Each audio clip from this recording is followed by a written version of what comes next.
সংবাদ সবাইকে স্বাগত জানাচ্ছি। আমি ফিরোজ তোহা। শুরুতেই সংবাদ শিরোনাম। ইসরায়েল, ফিলিস্তিন, হামাস, হিজবুল্লাহ, ইরান, আমেরিকা, ইউরোপীয় ইউনিয়ন, রাশিয়া, ইউক্রেন পুরোদমে যুদ্ধ চলছে। এর জেরও তৃতীয় বিশ্বযুদ্ধের নামান্তর। এই যুদ্ধের সর্বশেষ আন্তর্জাতিক গুরুত্বপূর্ণ আপডেট সংবাদ জানিয়ে দিব। শুরুতেই শিরোনাম। এবার ইসরায়েলে আরও আন্তঃসীমান্ত হামলার দাবি হিজবুল্লাহর। এরপর জানিয়ে দিব গাজার সেফ জোনে ইসরায়েলি হামলা, নিহত অন্তত 50। এরপর থাকবে অত্যন্ত সুখবর, হুতির হামলায় কোমায় চলে গেছে মার্কিন পাইলটরা। এজন্য ধ্বংসযজ্ঞ শুরু ইউরোপ, আমেরিকা। তিলে তিলে ধ্বংস হবে এবার পশ্চিমা বিশ্ব। আরও জানিয়ে দেব ইসরায়েলের সঙ্গে নেটোর সহযোগিতার বিষয়ে স্পেন ও তুরস্কের প্রতিবাদ। এবং সর্বশেষ জানিয়ে দিব ইসরায়েলের প্রধানমন্ত্রী বেঞ্জামিন নেতানিয়াহুর পদত্যাগ চায় ৭২ ভাগ ইসরায়েলি। ইসরায়েলে আরও আন্তঃসীমান্ত হামলার দাবি হিজবুল্লাহর।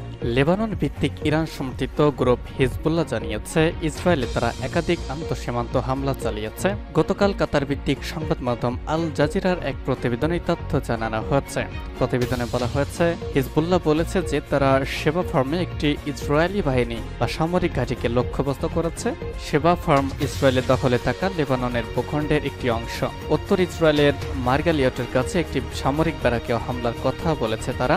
ইসরায়েলের সামরিক বাহিনী বলেছে তাদের যুদ্ধ বিমানগুলো দক্ষিণ লেবাননের 5টি স্থানে হামলা চালিয়েছে, যার মধ্যে রয়েছে রামিয়া, তায়ের হারফা ও কাফার কিলা। এদিকে গাজার স্বাস্থ্য মন্ত্রণালয় জানিয়েছে গাজা ইসরায়েলের হামলায় গত 24 ঘন্টায় অন্তত 50 ফিলিস্তিনি নিহত হয়েছেন। এতে গত বছরের অক্টোবর থেকে পর্যন্ত মোট মৃতের সংখ্যা বেড়ে 38,345 জনে পৌঁছেছে। এছাড়া ওই ঘটনায় আরও 54 জন আহত হয়েছে। তাদের নিয়ে আহতদের সংখ্যা 88,295 জনে দাঁড়িয়েছে। মন্ত্রণালয় বলেছে অনেক মানুষ এখনও ধ্বংসস্তূপে নিয়েছে এবং রাস্তায় আটকে পড়ে আছেন, কারণ উদ্ধারকারীরা তাদের কাছে পৌঁছাতে পারছেন না। গাজার সেফ জোনে ইসরায়েলি হামলা, নিহত 50। দক্ষিণ গাজার খান ইউনিসের পশ্চিম এলাকায় আল মাওয়াশিতে ভয়াবহ হামলা চালিয়েছে ইসরায়েলি বাহিনী। এতে 50 জনের বেশি নিহত হয়েছেন, আহত হয়েছেন বহু। আজ সেখানের মেডিকেল সূত্র এই তথ্য নিশ্চিত করেছে। সেখানে তাঁবুতে আশ্রয় নিয়ে বাস্তুচ্যুত ফিলিস্তিনিদের লক্ষ্য করে যুদ্ধ বিমান দিয়ে হামলা চালানো হয়েছে। গাজ সিভিল ডিফেন্সের মুখপাত্র জানিয়েছেন ওই স্থানটিকে ইসরায়েল সেফ জোন হিসেবে আখ্যায়িত করেছিল। প্রকাশিত ছবিতে দেখা গেছে আহতদের উদ্ধারের চেষ্টা করছে ফিলিস্তিনিরা। ভুক্তভোগীদের মধ্যে শিশু ও প্যারামেডিসিকরাও রয়েছে। সংবাদ মাধ্যম আল জাজিরার প্রতিবেদনে বলা হয়েছে ইসরায়েলি সেনাবাহিনী নতুন করে একটি ধ্বংসযজ্ঞ চালিয়েছে। ওই এলাকায় অন্তত 5টি বোম্ব ও 5টি ক্ষেপণাস্ত্র নিক্ষেপ করা হয়েছে। আমরা যেসব ছবি পাওয়া যাচ্ছে তাতে মনে হচ্ছে সেখানে ধ্বংসাত্মক হামলা চালিয়েছে ইসরায়েল। আহতদের নাসের ও কুয়েতে হাসপাতালে নেওয়া হচ্ছে বলেও জানানো হয়েছে। এদিকে গাজায় হেপাটাইটিস আক্রান্ত হয়েছে 70,000-এর বেশি মানুষ।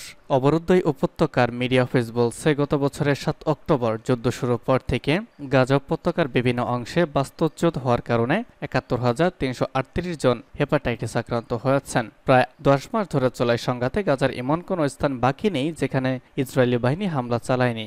গাজায় প্রায় সর্বত্রই ইসরায়েল হামলা চালিয়ে মসজিদ, ভবন, স্কুল, হাসপাতাল ধ্বংস করে দিয়েছে। গাজায় হামলা অব্যাহত থাকায় প্রতিনিয়ত লোকজনকে এক এলাকা থেকে অন্যত্র আশ্রয় নিতে হচ্ছে।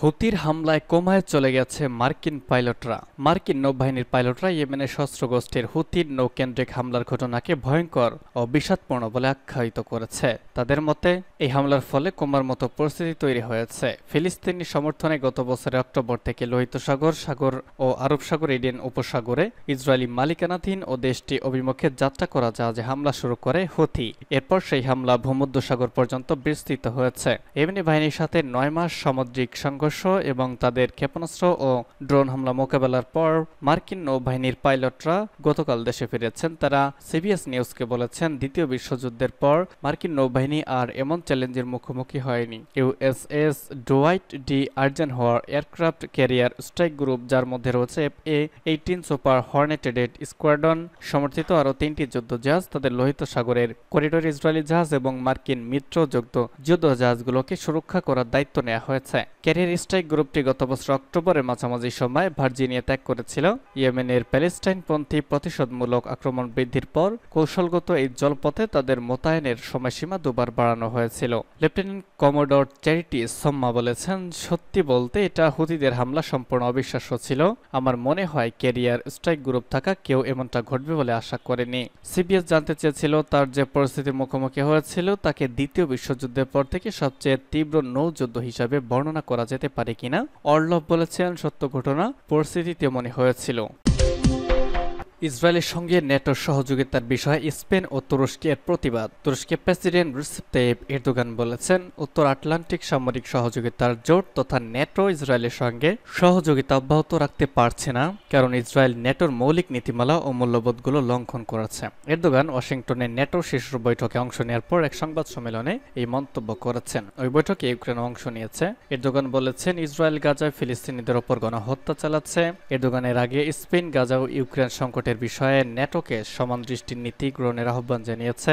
উল্লেখ্য, ওয়াশিংটনে নেটো শীর্ষ সম্মেলনের সমাপনী ইশতেহারে গাজার ব্যাপারে একটি শব্দও স্থান পায়নি। ইরানি বিশ্লেষক আলী নিকমানিশ এ প্রসঙ্গে বলেছেন, নেটো জোট ও গোটা পাশ্চাত্য বৈশ্বিক ঘটনা প্রবাহের ক্ষেত্রে দ্বিমুখী নীতি ও আচরণ দেখিয়ে আসছে, আর গাজা সংকটের ক্ষেত্রে তাদের এই ভণ্ডামি খুব ভালোভাবে চোখে পড়ছে। তুরস্ক এমনকি স্পেনের মতো নেটোর কোনো সদস্যর দৃষ্টিভঙ্গি গাজা ও ইউক্রেনের যুদ্ধের দ্রুত অবসানে সহায়ক হতে পারে। এরদোগানের বক্তব্য অনুযায়ী ইহুদিবাদী ইসরায়েলের অপরাধী প্রধানমন্ত্রী বেনিয়ামিন নেতানিয়াহু গাজায় যুদ্ধ অব্যাহত রেখে গোটা অঞ্চলের নিরাপত্তাকে হুমকিগ্রস্ত করেছে। তুরস্কের প্রেসিডেন্ট জানিয়েছেন, তিনি নেটোর সম্মেলনে তার সঙ্গে যে দেশেরই সরকার প্রধান বা নেতার সঙ্গে দেখা হয়েছে সেই সাক্ষাতে তিনি অধিকৃত ফিলিস্তিনি বিশেষ করে গাজায় যেসব বিপর্যয় ঘটেছে সেসবের প্রতি দৃষ্টি দেওয়ার দাবি জানিয়েছেন। অন্যান্য মুসলিম দেশগুলোর পাশাপাশি তুরস্ক ইসরায়েলের উপর চাপ বাড়িয়ে চলেছে যাতে গাজায় তার অপরাধ যজ্ঞের অবসান ঘটায়, কিন্তু মার্কিন সরকারের সর্বাত্মক মদতপুষ্ট নেতানিয়াহু গাজায় যুদ্ধবিরতি প্রতিষ্ঠায় সম্মত হচ্ছে না, বরং গাজায় নৃশংস অপরাধযোগ্য অব্যাহত রেখেছে।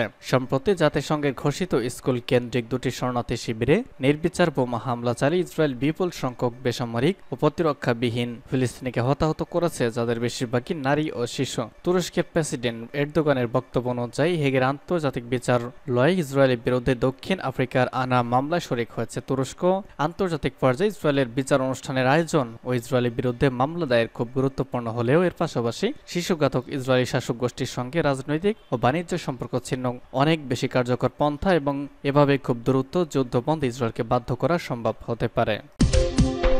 ইসরায়েল প্রধানমন্ত্রী কার্যালয়ের পক্ষ থেকে জানানো হয়েছে, বাসভবনের কাছের একটি চিকিৎসা কেন্দ্রে সারা রাত অবস্থান করেছেন তিনি। অবশ্য হাসপাতালে পৌঁছানোর পর ভিডিও বার্তা দিয়েছেন নেতানিয়াহু। তিনি জানান, গ্যালিল সাগরে অবকাশ যাপনে গিয়েছিলেন তিনি। সেখানে 38 ডিগ্রি সেলসিয়াস তাপমাত্রায় অসুস্থ হয়ে পড়েছেন, তবে এখন ভালো বোধ করছেন। তিনি সবাইকে কড়া রোদে বেশি সময় না থাকারও বেশি পানি পান করার পরামর্শ দিয়েছেন। এদিকে 72 ভাগ ইসরায়েলি মনে করেন 7 অক্টোবর ব্যর্থতার জেরে নেতানিয়াহুর পদত্যাগ করা উচিত। আজ টাইমস অফ ইসরায়েলের প্রতিবেদনে তথ্য জানানো হয়েছে। প্রতিবেদনে গতকাল প্রকাশিত চ্যানেল 12 এক জরিপে ফলাফলের বরাত দিয়ে জানানো হয়েছে, 72% ইসরায়েলি মনে করেন 7 অক্টোবরের ব্যর্থতার জন্য ইসরায়েলি বেনিয়ামিন নেতানিয়াহুকে পদত্যাগ করতে হবে। এর মধ্যে 44% মনে করেন নেতানিয়াহুকে অবিলম্বে পদত্যাগ করা দরকার। অন্য 28% মনে করেন যে যুদ্ধ শেষ হলে তার পদত্যাগ করা উচিত। জরিপে দেখা গেছে, যারা নিজেদেরকে সরকারের সমর্থক হিসেবে মনে করেন তাদের মধ্যে 50% বিশ্বাস করেন যে নেতানিয়াহুকে তার মেয়াদ শেষ হওয়ার আগেই পদ ছেড়ে দিতে হবে। 42% সমর্থক বলেছেন তার মেয়াদের শেষ পর্যন্ত দেখা উচিত। জরিপে আরও দেখা গেছে যে জনসাধারণ নেতানিয়াহুকে 7 অক্টোবরের বিপর্যয়ের জন্য সবচেয়ে বেশি দায়ী বলে মনে করেছেন। ওই দিন প্রায় 3000 হামাস নেতৃত্বাধীন যোদ্ধারা ইসরায়েলে হামলা চালিয়েছে। সময় 1200 ইসরায়েলি নিহত হয়েছে এবং 255 জনকে পণবন্দী করেছে হামাস।